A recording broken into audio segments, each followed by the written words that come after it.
I'm Maddie Margarita, and it's Hump Day.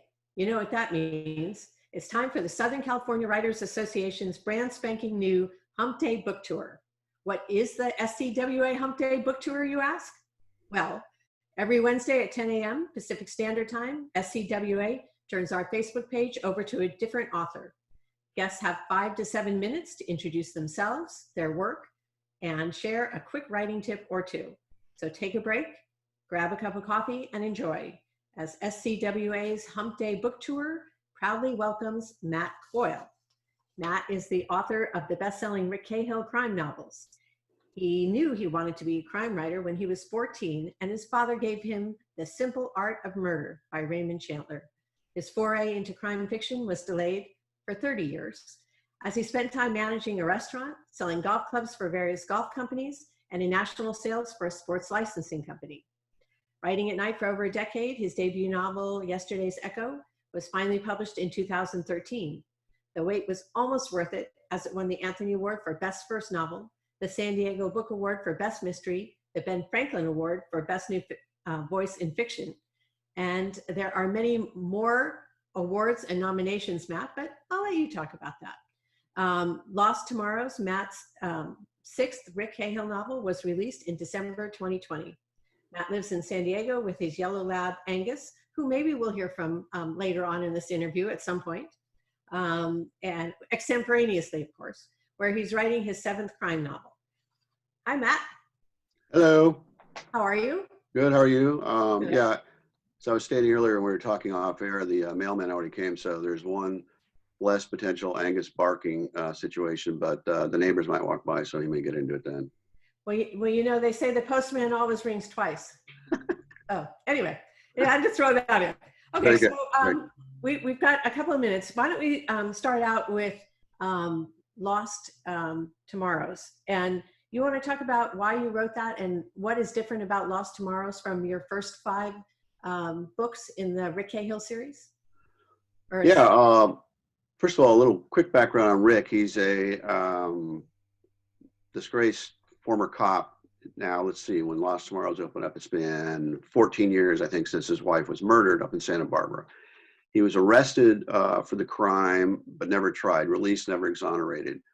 But he's still thought by many people, police departments, for one, to be the guy who got away with murder. So he carries that dark cloud around with him. And so that's before the first book, Yesterday's Echo, even starts, that's the inciting incident of Rick's life, is the death of his wife. Plus, additionally, he feels responsible for actions he took the night she was murdered. So he feels somewhat responsible for her death. So he's got the cloud of people thinking he is a murderer, and then his own guilt hanging over him. And that catalyst, that cloud carries through all the books. And it's made his life a quest for redemption because of the loss of his wife. He'll never get her back, but he's trying to redeem himself for what he think he did wrong in cases he takes. So by the time we get to Lost Tomorrows, he's quite a different man than when we first saw him, because with every decision Rick's made over the years, there's always been repercussions. So he's a little darker than when we first met him. And I knew when I was first writing Yesterday's Echo, when I realized I was writing a series, that I was going to have to address the wife issue at some point in the series, clearly. But I wasn't even 100% sure what had happened to her. I knew she was dead. I knew Rick may or may not have done it. You have to read Yesterday's Echo to find out whether he did or not. But by the time the 5th book had come out, Wrong Light, and it's time to write the next book. And I did not want to write the book about Rick's wife's situation. I'd written an emotional book a couple years earlier called Blood Truth, where Rick learns the truth about his father, which has also been another cloud hanging over him. I didn't really want to get that emotional. All the books are emotional for me, but I didn't want to do it. And I was already a month past when I should have started writing the book, and I was doing a bunch of what if situations, how sometimes you get ideas through the what if this happens and Rick does this. And the damn thing is, what if Rick goes to Santa Barbara and learns the truth about his wife's murder? That just kept coming back. So I said, well, my brain's telling me, you got to do it. I don't want to do it, but I had to, Then I was running out of time, but I'd say 10 pages in, I realized that was the book I had to write. That was the book I wanted to write. That was the book I've been waiting 6 books to write. So I was quite happy about that. The reason Rick goes to Santa Barbara is his former partner, when he was a rookie on the Santa Barbara Police Department, has been killed in a hit and run car accident, and he goes up to Santa Barbara for the funeral, even though he knows everybody in the church will be cops and they will all hate him and think he's a murderer. But he does it anyway because it's the right thing to do. And the dead cop's sister asked Rick to look into the murder because she's not 100% on board that it was just a hit and run, because she's looked up to her sister, her older sister being a cop. She's looked up to her all of her life. And how can somebody of this consequence die in something as, I don't want to say mundane, but in that situation, there's a hit and run. There has to be more to it. So Rick thinks, I just want to get the hell out of here because everybody up here hates me. Only half the people in San Diego hate me. So I want to go back home. And of course, he starts to investigate, and he learns there's a little something to it. And in getting into that murder, he finds the truth about what happened to his wife. Well, you know, you're pretty mean to Rick Cahill, Matt. I am. He deserves it. Yeah, when I was writing, I started out being kind of nice to him when I was writing the very crappy first draft of the first book, Yesterday's Echo, and it was much too autobiographical, which is what happens when you write your first books, especially when you're writing in first person. And I had a writer friend down here in San Diego, Alan Russell, who's a prolific writer and a good writer, at a conference tell me, he goes, you know, you can write, but it's too autobiographical. And in revision, a line came to me, and you've heard this story before, but a line came to me that kind of changed everything for Rick, for me, which is, it became the first sentence to the book, Yesterday's Echo. The first time I saw her, she made me remember and she made me forget. It came out of my subconscious. I didn't really understand the situation for it. I knew there was a woman involved, but it showed me that there was so much pain, so many bad memories that he couldn't forget in his backstory, his background, and so few that he could glean onto, whatever. That I knew now I'm writing a much darker character. I'm writing a much more interesting character to me. So, and the other thing is that I didn't really know I was writing a series when I started Yesterday's Echo. I have a degree in English from UC Santa Barbara, which is great prerequisite when you go into the restaurant business when you get out of college and start washing dishes. Yeah. And then work your way up to manager after a couple of years. You can edit the menus, right? Yeah, but they didn't have spell check back then, so I couldn't even do that. But I realized, well, anyway, I told people for 30 years that, yeah, I'm going to be a writer, and I'm getting older and older.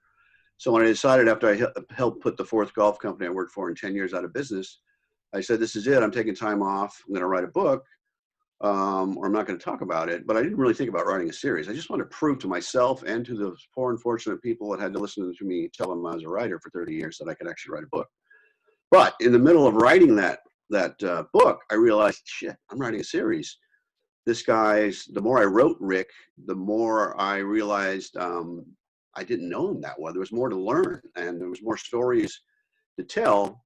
And my idea was, the one thing, like I said, I didn't know I was writing a series, but when I decided the one thing I wanted to do in the series was make everything count. Of course, famously, Michael Connolly, the original MC, the most important MC, has Harry Bosch, everybody counts or nobody counts. And I wasn't stealing that, but my thought was, for Rick, every mistake he makes counts. Every beating he gets emotionally and physically have scars, and they last, and they have repercussions.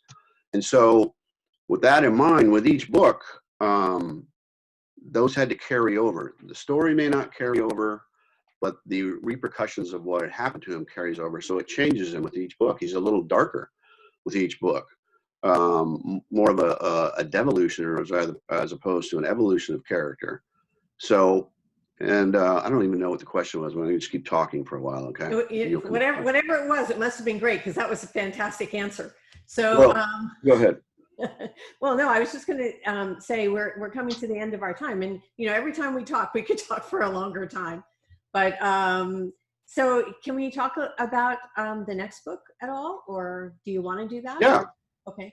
Absolutely. Well, like I said, the sixth book, the spoiler is, and you'll read the, if you read the back flap, Rick discovers the truth about what happened to his wife. So he's had this quest from pre-book 1 through book 6, this quest for redemption to find out what happened to his wife. Now, whether he ever achieved redemption or not, he doesn't think he has, but maybe readers might think differently. I don't know. But now he's gotten rid of that. There's that whole thing that's moved on. So I had to come up with something a little different for Rick in book 7. And he'd shed that, at least the mystery of what happened to his wife and some form of redemption. And plus, I made it very difficult to write because there's something physically that happens to him in book 6 that I had to grapple with while I'm writing book 7, Blind Vigil. We'll call it Blind Vigil. And I realized I really bit off more than I could chew initially, and it really challenged me. And I don't want to get, it's kind of obvious what it's about, but it was the most challenging book I've ever written. And I think it turned out okay. But so is that one in the can, as they say? Oh yeah. I think I'm getting arcs pretty soon. But as I was writing, I was thinking, like, why didn't you take the easy way out? But I do my life, everything else but writing. I don't take the easy way out. It's not like that for Rick Cahill, and it's not like that for Matt Coyle. That's right. Real life, right? Life's hard. Yeah, life's hard. And on that note, all right, Matt, thank you for being with us here this morning. I hope you all enjoyed it and getting to know Matt. Matt, where can people find your books and find out more about you? Let's see, mattcoylebooks.com is my website. I don't really use Twitter. I retweet things, but it's @CoyleM. Facebook, Matt Coyle, I guess. Instagram, Coyle, 044. I like things on Instagram, but I don't post that much. Sometimes I post some Angus pictures, but you can always look at Angus on the couch in Facebook. I think that's about it. Okay. The Angus Centerfold on Facebook. Okay. All right. Thank you. Thanks for having me. Oh, you're welcome. And we're going to post links to Matt's website and to his books under this live broadcast on Facebook.